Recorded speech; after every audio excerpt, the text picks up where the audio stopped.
One careless moment, just a bump of the elbow, ruined a man's life and changed a little girl's forever.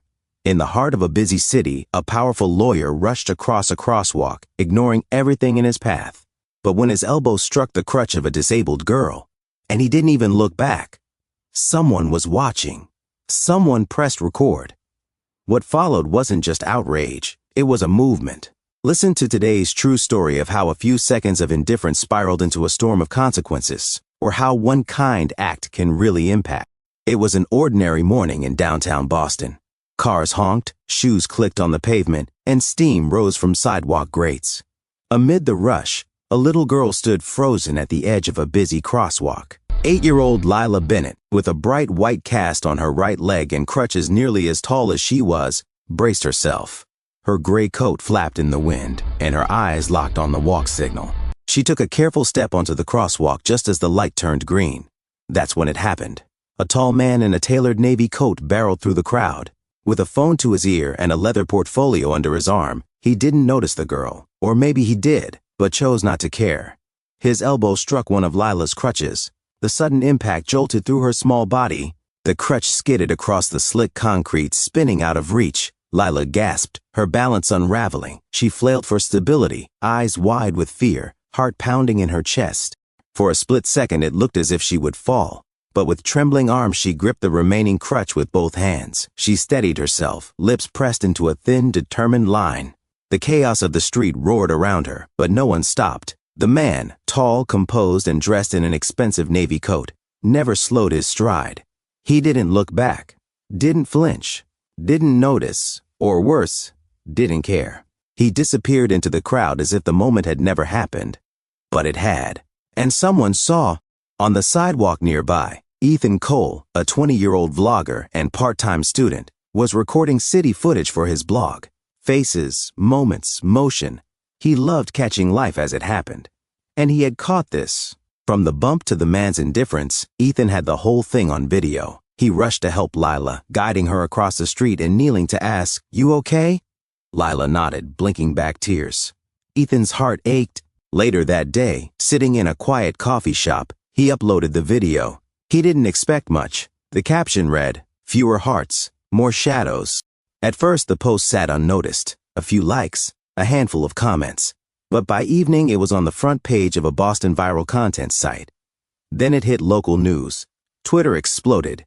TikTok stitched it. Facebook moms rallied. People were outraged. Who would do this? That poor child. Someone find this guy. Internet detectives zoomed in on every frame. A luxury watch. A monogrammed leather folder. A familiar coat. By midnight, the man had a name, Gregory Langston, senior partner at one of the city's top law firms. And Gregory had no idea his world was about to implode. Back in a modest third-floor apartment, Lila sat on the couch, clutching her scuffed crutch. Her mother, Rachel Bennett, stroked her hair. "You're brave," Rachel whispered. Lila didn't know that across the city, her face was on screens, in hearts, and under headlines. She didn't know she had just become a symbol. By morning, Gregory Langston's sleek, meticulously organized inbox had become a war zone. Subject lines screamed in all caps. Hundreds of emails poured in, outraged citizens, furious clients, and even former colleagues demanding accountability. "Is this the kind of man your firm represents? Disgusting behavior. Terminate him or lose our business. My company will not renew our contract unless you act immediately." The firm's phone lines blinked red. Gregory's name had gone from respected legal mind to public disgrace in a matter of hours. The partners rattled and convened an emergency meeting late into the night. By sunrise, the decision was unanimous. At precisely 11:47 a.m., Gregory was called in. What he got was an ultimatum. "Gregory, we need you to resign, today, quietly. If you won't," one partner added with a sharp glance, "we'll have to terminate you." Publicly, his world, once built on power, prestige, and precision, had cracked open beneath him. And there was no negotiation this time. He stood at his office window, watching the indifferent city move on below, and for the first time in years he felt fear, not for his job, but for how fragile success really was. All from one careless moment. That night, two women appeared at the Bennett's apartment. One was a volunteer, Tanya Morris, the other a local reporter, Melissa Graves. They carried a bright box and a gift-wrapped package. Some folks wanted to help, Tanya smiled.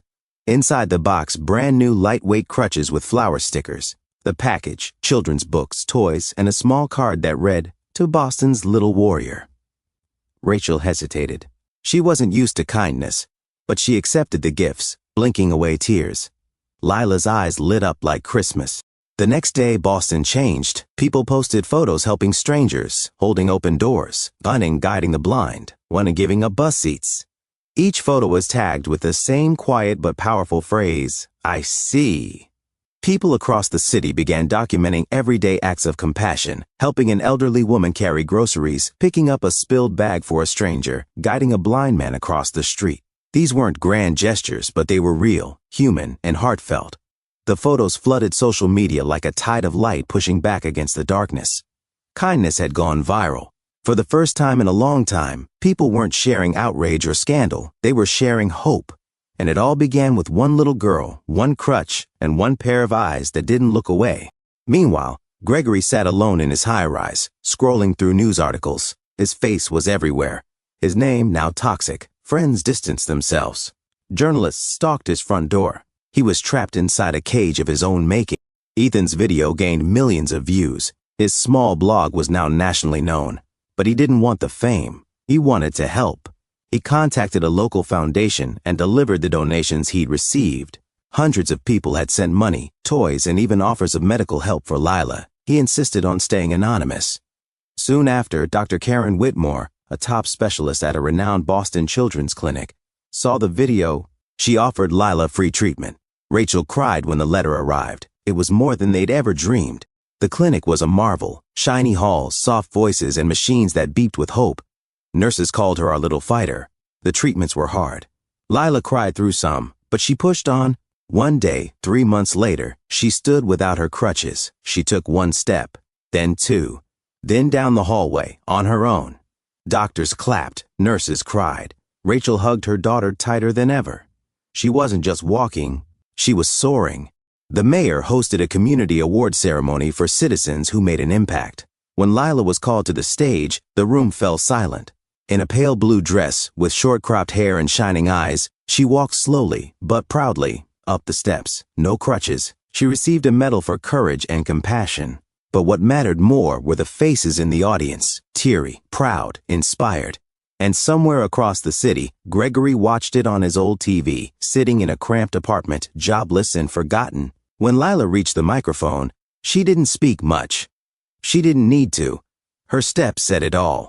Weeks later, Lila found a letter in her mailbox. No return address. "Forgive me for that day. You are stronger than I've ever been. May your path be joyful." She never knew who sent it, but she placed it in her special box with all the other letters, the ones that reminded her she mattered. Gregory Langston now worked odd jobs under a different name. Jobs he once would have sneered at from behind his glass office door. He swept storage rooms, unloaded delivery trucks, occasionally stocked shelves at a warehouse on the edge of town. He no longer chased power or recognition. He avoided eye contact in public, kept conversations short, and paid in cash whenever he could. He learned how to stay invisible. But no matter how far he tried to run from his past, every night the same scene played out in his dreams. The crosswalk, the little girl, her stumbling crutch, the way he never looked back. It haunted him. And every morning, before stepping out into a world that no longer respected him, Gregory paused at the mirror, not to fix his collar, but to steady his breath. And he tried, just a little, to be better than he was the day before. It wasn't redemption, but it was a start. As for Lila, she walked through summer parks with books in hand and light in her heart. She was no longer the girl with the crutch. She was the girl who reminded a whole city what it means to see. Her new journey was just beginning, one built on strength, kindness, and quiet courage. And as she walked forward without crutches, the world watched and followed, one step at a time. But what about you? If you saw someone stumble in the street, would you look away? Or would you stop and say, "I see too"? Please share your thoughts in the comments below.